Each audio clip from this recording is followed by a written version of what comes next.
The difference between a $5 an hour VA and a $500 an hour consultant often comes down to how they ask questions. My name is Christopher Ward from DreamTech, and today I'm going to show you the exact prompt formulas that I use to get AI to work like your highest paid team member. And as you know, in 2025, there's so many different AI tools out there. Whether you're using ChatGPT or Cohere, or you favor Jasper or any AI tool, I guarantee that using these prompts will help you improve your results. We're going to cover the exact frameworks that DreamTech uses to consistently produce professional quality output every day. And today, we're going to be showing you how to do that using Claude AI, our absolute favorite AI assistant. Okay, so first off, why do prompts even matter? Well, for me, it's because AI is really only as good as the inputs it receives, and it does a poor job, in my opinion, at least in 2025, of extrapolating what I might have meant to say but didn't. In my experience, it does much, much better with very, very explicit direction. And like any good piece of writing, an AI prompt needs these 5 elements: context, length, examples, audience, and role. Context C, length L, examples E, audience A, role R. Let's call it the C.L.E.A.R framework. And let's try some examples with and without this framework to see how the results differ. So the most basic AI prompt usually just includes context. So for example, write a social media post.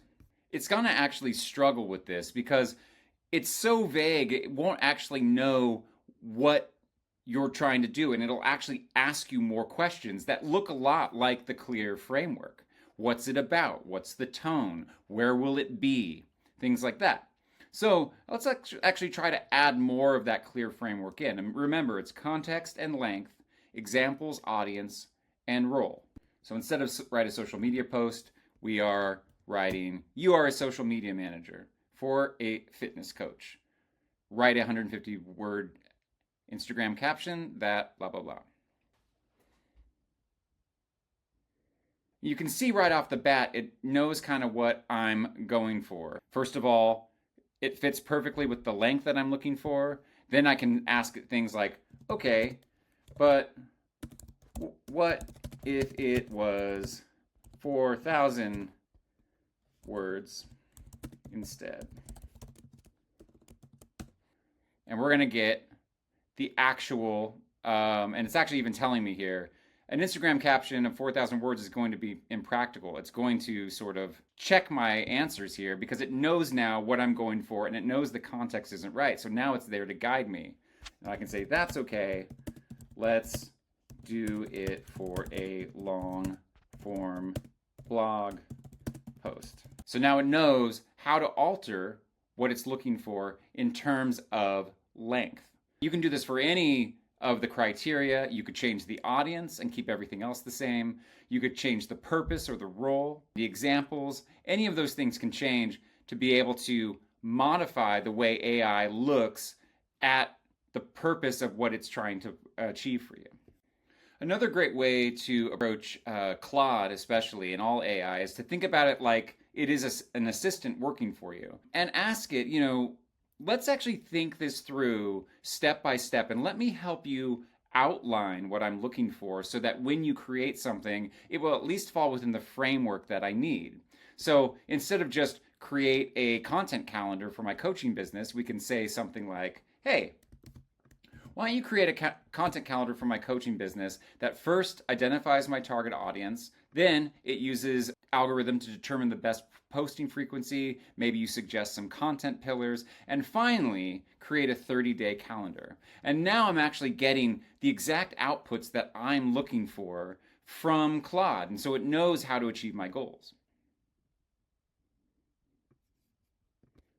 As we can see here, it now has outlined the exact outline that I'm looking for. It knows what the subcategories likely are, the likely solutions that I'll be looking for. I didn't actually give it all the information. It knows enough context to be able to look at the entire web and interpolate that, hey, if you're looking to build a 30-day content calendar, you're going to need this information in this format, and this is a pretty standard way to do it. In terms of getting work done for you, it can think ahead as long as you give it this sort of editorial context or an outline. Also, don't be afraid to show it the tone that you're looking for. And you can be pretty playful with this. Let's do something pretty fun and unlikely that we would normally do. But let's say you said, hey, why don't we write social media captions with sort of a Southern cowboy style?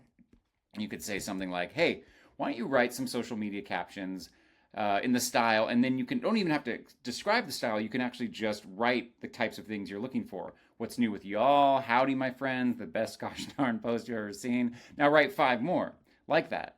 And it's able to say, oh, okay, I kind of see what you're going for, a friendly, folksy style. And it'll actually go from there and blow it out. But it just needs that little spark to be able to get this information. I hope you can kind of see how it works and what the information it's kind of striving to get from you to be able to do its job in the best way.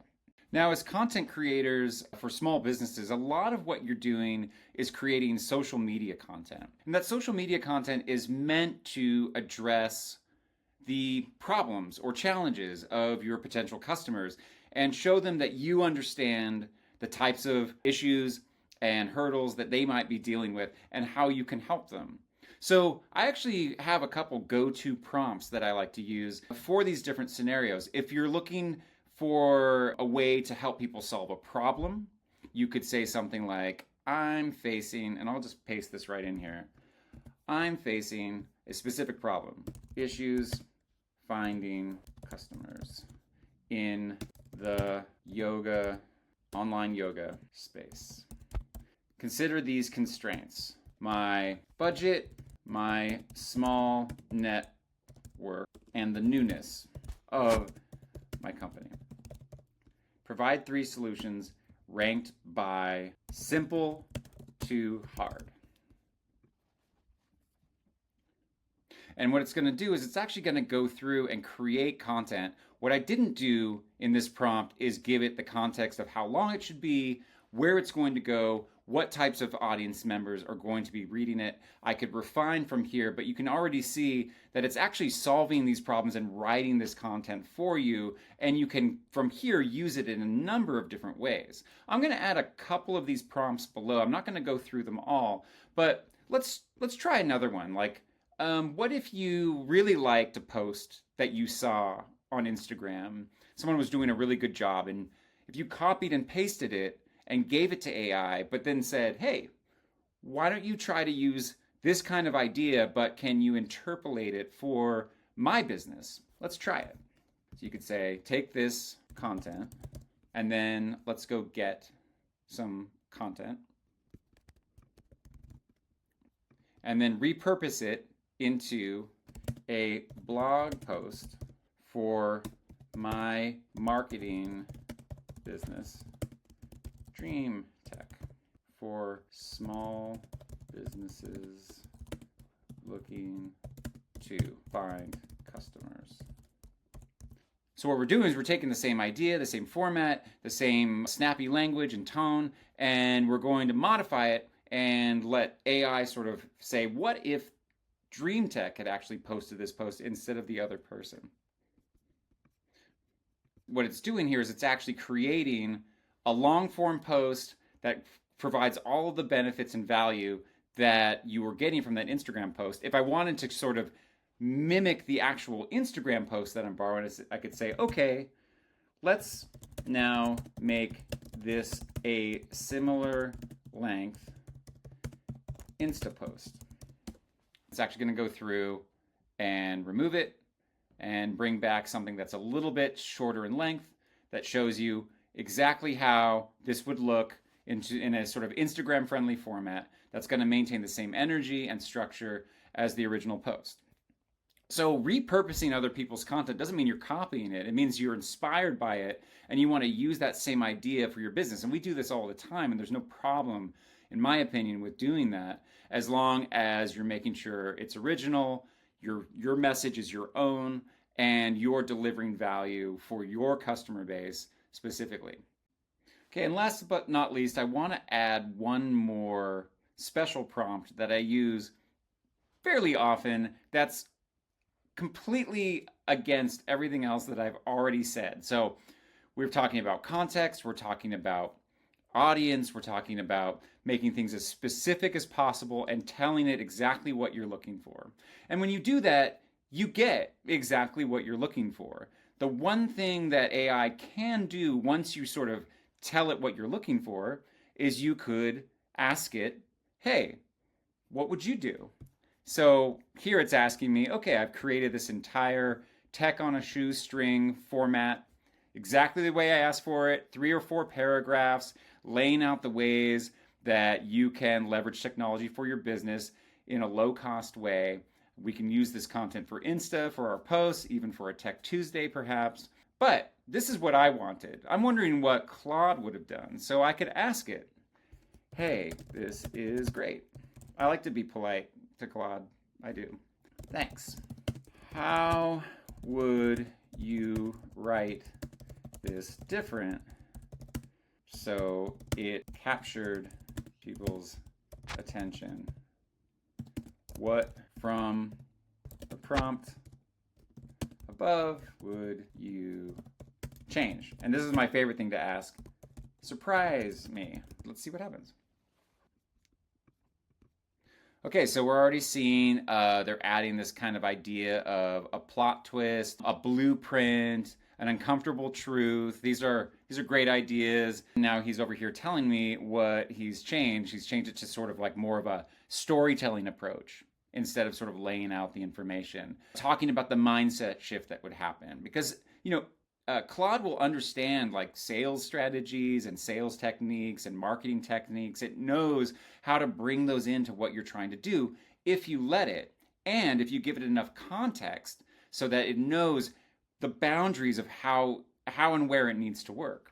So you can see it's already overhauled the language, changed this idea of social proof, urgency, a lot of things that I didn't ask it for in the first place. Now, could it have done this without any context? Probably not. It probably would have been much farther from what I needed. But now that I've given it these guardrails, asking it to surprise me actually works out great a lot of times, and it can inspire you as the writer and business owner to move your messaging in many different ways. So this is my favorite thing to do. This is something that even David Bowie used to do in the 70s with this old computer program, ask it to write random phrases of poetry, and he would see if they would insert well into his lyrics when he was stuck. So if you ever have kind of like a mind block, a writer's block, use a prompt like surprise me or what would you do to see how AI might look at the internet and all of the writing out in the world and interpret your idea a little bit differently. It's really fun.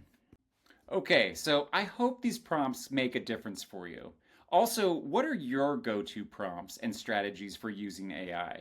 Let me know in the comments so I can learn from all of you as well. So that's it for this week's Tech Tuesday. My name is Christopher Ward from Dream Tech. Thank you so much for watching. Go out there and use technology this week to make your company skyrocket. I will see you soon.